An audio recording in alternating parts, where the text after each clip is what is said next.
साल 1962। हरियाणा के करनाल शहर में एक छोटी सी बच्ची का जन्म हुआ। उसका नाम था कल्पना चावला। जब दूसरे बच्चे गुड़ियों और खिलौनों से खेलते थे, कल्पना घंटों आसमान में उड़ते हवाई जहाज़ों को देखा करती थीं। वह अक्सर अपनी माँ से एक ही सवाल पूछती थीं, क्या इंसान सच में तारों तक पहुंच सकता है? उस समय शायद किसी ने नहीं सोचा था कि यही छोटी सी बच्ची एक दिन सचमुच अंतरिक्ष तक पहुंचेगी। स्कूल के दिनों में उन्होंने तय कर लिया था कि उन्हें विमान और अंतरिक्ष की दुनिया में जाना है। लेकिन उस दौर में एरोनॉटिकल इंजीनियरिंग चुनना लड़कियों के लिए बहुत असामान्य माना जाता था। कई लोगों ने कहा, यह लड़कियों का क्षेत्र नहीं है। लेकिन कल्पना ने दूसरों की नहीं, अपने सपनों की आवाज़ सुनी। उन्होंने पंजाब इंजीनियरिंग कॉलेज से एरोनॉटिकल इंजीनियरिंग की पढ़ाई की और फिर उच्च शिक्षा के लिए अमेरिका चली गईं।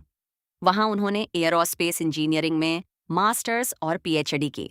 सालों की कड़ी मेहनत के बाद 1994 में उनका चयन नासा के अंतरिक्ष यात्री कार्यक्रम के लिए हुआ। यह सिर्फ उनकी नहीं, पूरे भारत की जीत थी। 19 नवंबर 1977 वह पहली बार स्पेस शटल कोलंबिया से अंतरिक्ष में पहुंची। उस पल करोड़ों भारतीयों ने गर्व से उन्हें अंतरिक्ष में उड़ते देखा। लेकिन उनका सफर यहीं नहीं रुका। 16 जनवरी 2003 कल्पना चावला दूसरी बार स्पेस मिशन STS 107 पर गईं। 16 दिनों तक उन्होंने अंतरिक्ष में कई महत्वपूर्ण वैज्ञानिक प्रयोग किए। मिशन सफलतापूर्वक पूरा हो चुका था। अब पूरी दुनिया उनकी वापसी का इंतजार कर रही थी। लेकिन 8 फरवरी 2003 स्पेस शटल कोलंबिया पृथ्वी के वातावरण में प्रवेश करते समय दुर्घटनाग्रस्त हो गया। शटल के सभी 7 अंतरिक्ष यात्रियों का निधन हो गया। पूरी दुनिया स्तब्ध रह गई। लेकिन कल्पना चावला सिर्फ एक नाम नहीं रहीं, वह करोड़ों लोगों के सपनों की उड़ान बन गईं।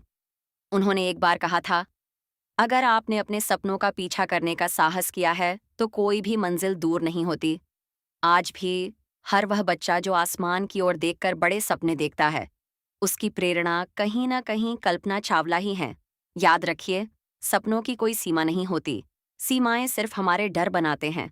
अगर हौसला बड़ा हो तो एक छोटे शहर की बेटी भी अंतरिक्ष तक उड़ान भर सकती है।